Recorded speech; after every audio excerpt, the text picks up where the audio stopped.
বন্ধুরা, আমরা এসেছিলাম পুরীতে। পুরীর সাইট সিন করছি। তো একটা ঐতিহ্য একটা মন্দির, সেটা হচ্ছে সাক্ষী গোপাল। তার অনেক বিশেষত্ব কারণ আছে, সেগুলো কাকু কি কারণটা কাকু সংক্ষেপে একটু বলো। হয়তো সাক্ষী গোপালের ব্রাহ্মণ, ছোট ব্রাহ্মণ বড় ব্রাহ্মণের মেয়েকে বিয়ে করবে বলে ওখানে শপথ করেছিল, সাক্ষী রেখেছিল বৃন্দাবনে।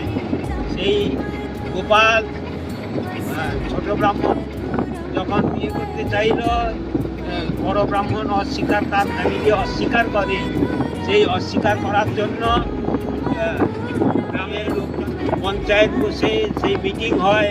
সেই মিটিংয়ে সিদ্ধান্ত হয় যে তুমি যে এই কথা মিথ্যা হলে, যে না আমি মিথ্যা কথা বলছি না, না কী প্রমাণ আছে, না আমার জন্য উনি ওই গোপালের কাছে বলেছিলেন, সাক্ষী রেখেছিলেন। হ্যাঁ, তখন সবাই বলে যে গোপাল সাক্ষী দেবে, যে হ্যাঁ গোপাল বৃন্দাবনে সেই গোপাল সেই মন্দিরে বিয়ের জন্য সাক্ষী রেখে বলেছিল। তখন সেই গোপালের কাছে যে সেই গোপাল যদি এসে সাক্ষী দেয় তাহলে আমরা মেনে নেব। সেই কথা অনুযায়ী ছোট মিত্র সেই গোপালের কাছে যায় এবং বলে যে গোপাল, তোমার কাছে তো এইরকম বড় মিত্র শপথ করেছিল, তুমি তো শুনেছিলে, তুমি এই বিপ্রের কথা রাখো, বিপ্রের মর্যাদা রক্ষা করো, তুমি গিয়ে সাক্ষী দাও। তখন বলছে যে বিগ্রহ কোনোদিন কথা বলতে পারে, চলতে পারে? তখন বলবে যে বিগ্রহ যদি কথা বলতে পারে, চলতে পারে না কেন?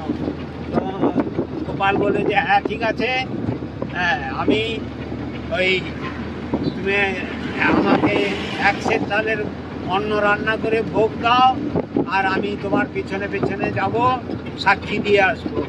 তখন বলি যে আমি কি করে বুঝবো? না, ওইখানে শর্ত ছিল যে ফিরে তাকালে আমি দাঁড়িয়ে যাব, আর যাব না।